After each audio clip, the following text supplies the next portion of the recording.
കൂത്തുപറമ്പിൽ അട്ടിമറി നടത്തുക, എലത്തൂരിൽ അട്ടിമറി നടത്തുക എന്നൊക്കെ പറയുന്നത് തമാശക്ക് വേണം പറയാം. LDF എക്കാലത്തും മേൽക്കൈയുള്ളൊരു മണ്ഡലമാണ്. അവിടെ ഒന്നും സംഭവിക്കില്ല.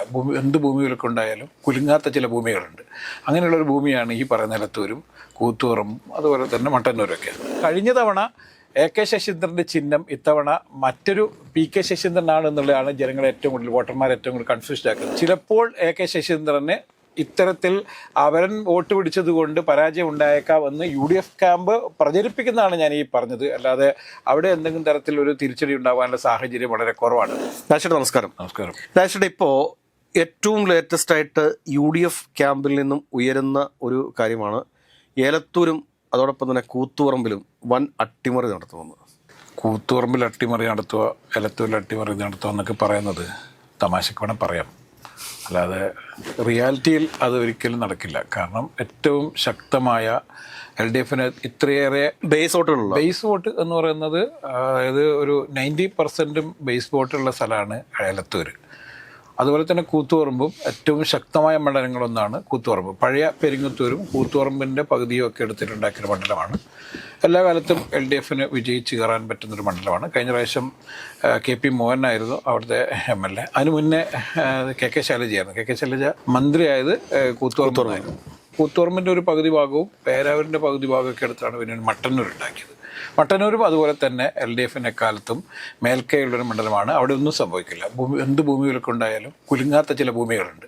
അങ്ങനെയുള്ളൊരു ഭൂമിയാണ് ഈ പറയുന്ന എലത്തൂരും കൂത്തുപറമ്പും അതുപോലെ തന്നെ മട്ടന്നൂരൊക്കെ. അതുകൊണ്ട് എന്തെങ്കിലും തരത്തിൽ അട്ടിമറി നടക്കും എന്നൊക്കെ പറയുന്നത് ശരിയല്ല. പക്ഷേ എലത്തൂരിൽ ചെറിയൊരു വിഷയമുള്ളത് എന്ന് പറയുന്നത്, അവിടെ നമുക്കറിയാം മത്സരിക്കുന്നത് CPM അല്ല. CPMന് ഏറ്റവും അടിത്തറയുള്ള ഏറ്റവും അടിത്തറയുള്ള ഒരു മണ്ഡലമാണെങ്കിൽ പോലും അവിടെ കാലങ്ങളായിട്ട് മത്സരിക്കുന്നത് AK ശശീന്ദ്രനാണ്. AK ശശീന്ദ്രൻ തന്നെയാണ് ഇത്തവണ മത്സരിക്കുന്നത്. അദ്ദേഹം നടക്കാനൊന്നും വയ്യെങ്കിൽ പോലും ഇത്തവണയും സ്ഥാനാർത്ഥിയാണ്. നേതൃത്വമൊക്കെ ആയി എല്ലാ തരത്തിലുള്ള ഗുസ്തിയും കഴിഞ്ഞാണ് അദ്ദേഹത്തിന് വീണ്ടും അവിടെ സ്ഥാനാർത്ഥിയാക്കിയത് നമുക്കറിയാം. പക്ഷേ അവിടെ ഒരു ചെറിയൊരു പ്രശ്നമുള്ളത് എന്നത് ചെറിയൊരു പ്രശ്നമല്ല, ശരിക്കും വലിയൊരു പ്രശ്നമാണ്. നേരത്തെ കഴിഞ്ഞ തവണ അതിനുമ്പ് തവണയൊക്കെ അദ്ദേഹം മത്സരിച്ച് വിജയിച്ചിരുന്ന NCPയുടെ നാഷണൽ ലെവലിൽ ഉള്ള ഒരു പാർട്ടിയാണ് NCPയുടെ ചിഹ്നമായ ക്ലോക്കായിരുന്നു. ക്ലോക്ക് ഇത്തവണ ചിഹ്നം അദ്ദേഹത്തിനല്ല എന്നുള്ളതാണ് അവിടുത്തെ ഒരു പ്രശ്നം. അവിടെ മറ്റൊരു NCP സ്ഥാനാർത്ഥിയുണ്ട്. ഇപ്പം ദേശീയതലത്തിൽ പിളർപ്പുണ്ടായപ്പോൾ 2 NCP ഉണ്ടാകുകയും അജിത് പവാർ വിഭാഗത്തിന് അവരുടെ ചിഹ്നമായ ക്ലോക്കും അതുപോലെ തന്നെ NCP എന്നുള്ള പേരും ഉപയോഗിക്കാൻ വേണ്ടിയിട്ട് തെരഞ്ഞെടുപ്പ് കമ്മീഷൻ അവർക്കാണ് അംഗീകാരം കൊടുത്തത്. അവരാണ് യഥാർത്ഥ NCP എന്ന് പറയുന്നത് അജിത് പവാർ വിഭാഗമാണ്. അജിത് പവാർ മരിച്ചുപോയെങ്കിൽ പോലും അദ്ദേഹത്തിൻ്റെ വിഭാഗമാണ്. ആ ചിഹ്നത്തിൽ ശശീന്ദ്രൻ മത്സരിക്കുന്നു. അതായത് PK ശശീന്ദ്രൻ എന്ന പേരിൽ ഒരാൾ മത്സരിക്കുന്നു. അദ്ദേഹത്തിൻ്റെ ചിഹ്നം ഇത്തവണ ക്ലോക്കാണ് എന്നുള്ളതാണ് അവിടുത്തെ വോട്ടർമാർക്കിടയിൽ ചില കൺഫ്യൂഷൻ ഉണ്ടാക്കാൻ വേണ്ടിയിട്ടൊക്കെ കാരണമായത്. പലർക്കും ചിലപ്പോൾ തെറ്റിപ്പോയേക്കാം. അപരന്മാർ വോട്ട് പിടിക്കുന്നു എന്ന് പറയുന്നത് അതൊരു വലിയ സംഭവം അല്ലെങ്കിൽ പോലും കഴിഞ്ഞ തവണ AK ശശീന്ദ്രൻ്റെ ചിഹ്നം ഇത്തവണ മറ്റൊരു PK ശശീന്ദ്രനാണ് എന്നുള്ളതാണ് ജനങ്ങളെ ഏറ്റവും കൂടുതൽ വോട്ടർമാരെ ഏറ്റവും കൂടുതൽ കൺഫ്യൂസ്ഡ് ആക്കുന്നത്. എല്ലാ കാലത്തും അരിവാൾ ചുറ്റിയ നക്ഷത്രവും അരിവാൾ കതിറും അല്ലെങ്കിൽ കൈപ്പത്തിയും ഒക്കെ വോട്ട് ചെയ്ത ആളുകൾക്ക് ഇത്തരം കൺഫ്യൂഷൻ ഉണ്ടാവില്ല. പക്ഷേ ഒരേ സ്ഥാനാർത്ഥി തന്നെ പല ചിഹ്നത്തിൽ, ഇത്തവണ അദ്ദേഹത്തിന് കാഹളം മുഴക്കുന്ന മനുഷ്യൻ ആണ് ചിഹ്നം. അത് തന്നെ ഒരുതരം കോമഡി ചിഹ്നമാണ്. അദ്ദേഹത്തിന് കാഹളം മുഴക്കാൻ പോയിട്ട് ഒരു പൈപ്പിലൂടെ ഊതാൻ പോലും പറ്റാത്ത ആരോഗ്യാവസ്ഥയിലുള്ളൊരു മനുഷ്യനാണ് AK ശശീന്ദ്രൻ. അപ്പം ശശീന്ദ്രൻ്റെ ചിഹ്നം എന്ത് എന്നുള്ളത് ആളുകൾക്കിടയിൽ വലിയ കൺഫ്യൂഷനുണ്ട്. ആ ശശീന്ദ്രനാണോ ഈ ശശീന്ദ്രനോ? കാരണം ശശീന്ദ്രൻ്റെ ഫോട്ടോ ഉണ്ടാവില്ലല്ലോ, ചിഹ്നവും പേരും മാത്രമേ ഉണ്ടാവുള്ളൂ. ചില ആളുകൾക്ക് A ആണോ ഇത് P ആണോ എന്നൊന്നും മനസ്സിലാവാൻ സാധ്യതയില്ല. കുറച്ചൊക്കെ കണ്ണിനൊക്കെ കാഴ്ചക്കുറവുള്ള ആളുകൾക്കൊക്കെ ഇത്തരത്തിലൊരു കൺഫ്യൂഷൻ ഉണ്ടാവാൻ സാധ്യതയുണ്ട്. ഇതാണ് അവിടെ വിമതന്മാർ വോട്ട് പിടിച്ച് പല സ്ഥാനാർത്ഥികളും തോറ്റ നമുക്കറിയാം. സുധീരൻ തോറ്റുപോയിട്ടുണ്ട് ഒരിക്കലും ആലപ്പുഴയിൽ, സുധീരൻ, K സുരേന്ദ്രൻ, അങ്ങനെ ഒരുപാട് ആൾക്കാർക്ക് ഈ ഇത്തരത്തിലുള്ള അപരന്മാരാൽ പരാജയം ഏറ്റുവാങ്ങേണ്ടി വന്നിട്ടുണ്ട്. അതുകൊണ്ട് ഇത്തവണ ചിലപ്പോൾ AK ശശീന്ദ്രന് ഇത്തരത്തിൽ അവരൻ വോട്ട് പിടിച്ചത് കൊണ്ട് പരാജയം ഉണ്ടായേക്കാമെന്ന് UDF ക്യാമ്പ് പ്രചരിപ്പിക്കുന്നതാണ് ഞാൻ ഈ പറഞ്ഞത്. അല്ലാതെ അവിടെ എന്തെങ്കിലും തരത്തിലൊരു തിരിച്ചടി ഉണ്ടാകാനുള്ള സാഹചര്യം വളരെ കുറവാണ്. പക്ഷേ എങ്കിൽ പോലും ഈ ശശീന്ദ്രൻ യഥാർത്ഥത്തിൽ തിരിച്ചടി കിട്ടേണ്ട ഒരു സ്ഥാനാർത്ഥിയാണ് എന്നുള്ളതാണ് പേഴ്സണലായിട്ട് എൻ്റെ വിശ്വാസം. കാരണം ഒരു മനുഷ്യൻ തെരഞ്ഞെടുപ്പ് രംഗത്തേക്ക് ഇറങ്ങിക്കഴിഞ്ഞാൽ അദ്ദേഹത്തിന് ശേഷം ആ കാലം കഴിയുന്നത് വരെ അല്ലെങ്കിൽ കാലം ചെയ്യുന്നത് വരെ തന്നെ മന്ത്രിയായും അതേപോലെ തന്നെ MLA ഒക്കെ ആയി തുടരണം എന്നാഗ്രഹിക്കുകയും അതിനുവേണ്ടി എന്ത് തരത്തിലുള്ള അഭ്യാസങ്ങൾ കാണിക്കുകയും ഏത് നെറികെട്ട രീതികൾ സ്വീകരിക്കുകയും ചെയ്ത് വീണ്ടും വീണ്ടും തെരഞ്ഞെടുപ്പിനെ നേരിടുന്നു. അദ്ദേഹത്തിന് തന്നെ വീണ്ടും വീണ്ടും വോട്ട് ചെയ്തുകൊണ്ടേയിരിക്കുന്നു എന്ന് പറയുന്നത്. ഇപ്പം നമുക്കറിയാം പല മണ്ഡലങ്ങളിലും അത്തരത്തിൽ വോട്ട് ചെയ്ത ആളുകളുണ്ട്. ഉമ്മൻചാണ്ടി ഭരിക്കുന്നത് ഒരു ഉമ്മൻചാണ്ടി MLA ആയിരുന്നു. പാലായിൽ KM മാണി സാർ ദീർഘകാലം ഒറ്റ ചിഹ്നത്തിൽ മത്സരിച്ച് വിജയിച്ച സ്ഥാനാർത്ഥിയായിരുന്നു. അങ്ങനെ പല സ്ഥാനാർത്ഥികളും അത്തരത്തിൽ ചിഹ്നങ്ങളിൽ വോട്ട് ചെയ്ത് വിജയിച്ചൊക്കെ ഉണ്ട്. പക്ഷേ ശശീന്ദ്രൻ കഴിഞ്ഞ ദീർഘകാലം മന്ത്രിയായി അദ്ദേഹത്തിന് വേണമെങ്കിൽ വിട്ടൊഴിഞ്ഞ് മറ്റൊരാൾക്ക് ചാൻസ് കൊടുക്കായിരുന്നു. ഇപ്പോൾ നമുക്കറിയാമല്ലോ ബാബു ഒക്കെ തൃപ്പൂണിത്തുറയിൽ ഇനി ഞാൻ മത്സരത്തിനില്ല എന്ന് പ്രഖ്യാപിച്ച് മാറിക്കൊടുത്തു. അതുപോലെ തന്നെ മന്ത്രി കൃഷ്ണൻകുട്ടി ഞാൻ ഇത്തവണ ചിറ്റൂരിൽ മത്സരിക്കുന്നില്ല എന്ന് പറഞ്ഞു അദ്ദേഹം മാറിക്കൊടുത്തു. അതുകൊണ്ട് AK ശശീന്ദ്രന് വേണമെങ്കിൽ മാറിക്കൊടുത്ത് ഈ ഇത്തരത്തിലുള്ള ഒരു കൺഫ്യൂഷൻ ഉണ്ടാക്കാതെ തന്നെ അവിടെ ശശീന്ദ്രൻ ആണ് എന്നുള്ളതാണ് വിഷയം. അവിടെ മറ്റൊരു സ്ഥാനാർത്ഥിയായിരുന്നു വന്നെങ്കിൽ ഇത്രയും പ്രശ്നങ്ങൾ ഉണ്ടാവില്ല എന്നുള്ളതാണ്. ശശീന്ദ്രൻ വീണ്ടും മത്സരിക്കുന്നതുകൊണ്ടാണ് ഇത്രയും അപരന്മാർ വന്നത് എന്നുള്ളതും കൂടി നമ്മൾ മനസ്സിലാക്കേണ്ടത്. CPM-നും യഥാർത്ഥത്തിൽ അവിടെയുള്ള പ്രാദേശിക നേതൃത്വത്തിനും ഈ AK ശശീന്ദ്രൻ എന്നുള്ള സ്ഥാനാർത്ഥിയോട് അത്ര വലിയ അടുപ്പമില്ല എന്നുള്ളതാണ് നമ്മളിതിൽ കാണേണ്ടത്. കൂത്തുപറമ്പിലേക്ക് ചെല്ലുന്ന സമയത്ത് കൂത്തുപറമ്പിൽ അങ്ങനെ ഒരു വലിയ പ്രശ്നങ്ങൾ ഉണ്ടാകാനുള്ള സാഹചര്യം വളരെ കുറവാണ്. ഇപ്പോൾ ജയന്തി എന്ന് പറയുന്നത് മുസ്ലിം ലീഗിൻ്റെ സ്ഥാനാർത്ഥിയാണ്. കാലങ്ങളായിട്ട് അവിടെ മുസ്ലിം ലീഗിൻ്റെ സ്ഥാനാർത്ഥികളായിരുന്നു മത്സരിച്ചിരുന്നത്. ഇത്തവണ മുസ്ലിം ലീഗ് അവിടെ ഒരു വനിതാ സ്ഥാനാർത്ഥി നിർത്താൻ തീരുമാനിക്കുന്നു. ഈ അടുത്ത കാലത്ത് ലീഗിൽ ചേർന്ന ഒരു ജയന്തി ഒരു വനിതാ നേതാവ് എന്നുള്ള നിലയിൽ അവരെ അവിടെ മത്സരിപ്പിക്കാൻ വേണ്ടി തീരുമാനിച്ചു എന്നുള്ളത് മുസ്ലിം ലീഗിൻ്റെ ഒരു തുറന്ന മനസ്സായി സ്വഭാവം, അതെ, തുറന്ന മനസ്സായി കാണണം എന്നുള്ളത് തന്നെ നമ്മളതിലേക്ക് പറയാനുള്ളത്. പക്ഷെ ഒരിക്കൽ പോലും UDF സ്ഥാനാർത്ഥി എന്ന നിലയിൽ അവർക്ക് അവിടെ വിജയിച്ച് കയറാനുള്ള ഒരു സാഹചര്യം അവിടെ ഇല്ല എന്ന് തന്നെ കാണണം. അവരെന്ത് സംഭവിച്ചാലും കൂത്തുപറമ്പിൽ ഇത്തവണയും LDF സ്ഥാനാർത്ഥി തന്നെ വിജയിക്കും എന്നുള്ളത് തന്നെയാണ് അവിടെ നിന്ന് വരുന്നത്. ഇപ്പം ഞാൻ തളിപ്പറമ്പ് പോലും അത്ര ഉറപ്പ് പറയില്ല. പക്ഷെങ്കിൽ പോലും ഈ കൂത്തുപറമ്പിൽ ഇത്തവണ അങ്ങനെ ഒരു അട്ടിമറി വിജയം ഉണ്ടാവാനുള്ള സാധ്യത വളരെ കുറവാണെന്ന് തന്നെ നമ്മൾ പറയുന്നത്. പിന്നെ എന്തടിസ്ഥാനത്തിലാണ്? കാരണം UDF ക്യാമ്പൊക്കെ ഇപ്പോൾ തൃക്കരിപ്പൂർ അട്ടിമറി പ്രവചിക്കുന്നു. അതിനുശേഷം പിന്നീട് അടുത്ത 2-3 മണ്ഡലങ്ങളാണ് ഈ പറഞ്ഞ കൂത്തുപറമ്പും അതോടൊപ്പം തന്നെ ഈ ഏലത്തൂരും എന്ന് പറയുന്നത്. ഏലത്തൂർ കഴിഞ്ഞ പ്രാവശ്യം എനിക്ക് തോന്നുന്നത് ഏകദേശം 35,000-ന് മുകളിൽ വോട്ടിൻ്റെ ഭൂരിപക്ഷത്തിനാണ്. അന്ന് NCKയുടെ സ്ഥാനാർത്ഥിയാണ് അവിടെ മത്സരിച്ചിരുന്നത്. സുൽഫിക്കർ മയൂരാണ് അവിടെ മത്സരിച്ചിരുന്നത്.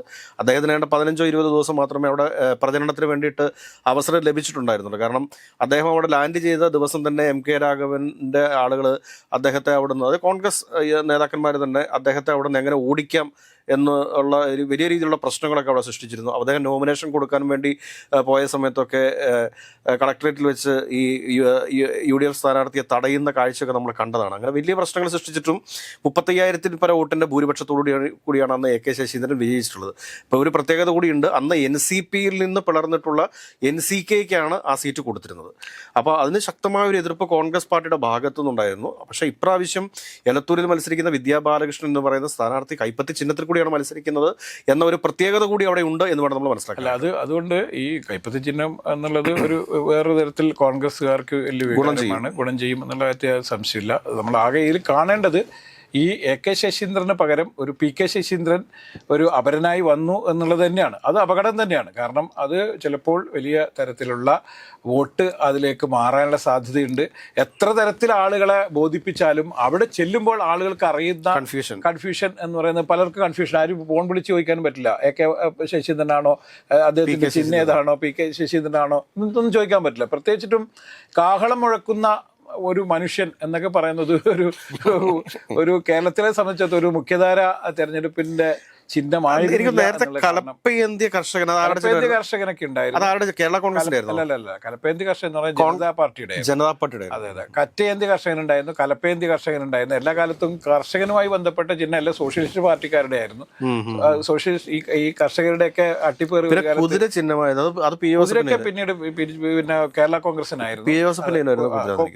കുതിരയൊക്കെ ചിഹ്നമൊക്കെ കേരള കോൺഗ്രസിനായിരുന്നു. നേരത്തെ എന്ന് പറഞ്ഞാൽ പശുവും കിടാവായിരുന്നു നേരത്തെ ഇന്ദിരാ കോൺഗ്രസിന് ആ പിളർപ്പിന്റെ കാലത്ത്. പിന്നീട് അത് ചർക്കയായിരുന്നു. ആദ്യം ചർക്കയായിരുന്നു, അത് പിന്നെ കോൺഗ്രസ് എസിന് പോയി. അതിന് കലപ്പേന്ത് കർഷകരുണ്ടായിരുന്നു. അത് മാറിയിട്ടാണ് കൈപ്പത്തി ചിഹ്നത്തിലേക്ക് വരുന്നത്. ഇപ്പോൾ ദീർഘകാലമായിട്ട് കോൺഗ്രസ് കൈപ്പത്തി ചിഹ്നത്തിലാണ് മത്സരിക്കുന്നത് എന്നുള്ളൂ. പശുവും കാളയും പശുവും കാളയും ഉണ്ടായിരുന്നു, പണ്ടുണ്ടായിരുന്നു. പശുവും കിടാവുമായിരുന്നു, അത് നേരത്തെ ആയിരുന്നു. അപ്പോൾ ഈ നോർത്ത് ഇന്ത്യൻ പൊളിറ്റിക്സിലൊക്കെ അത് ഭയങ്കര ഇമ്പാക്ട് ആണ്.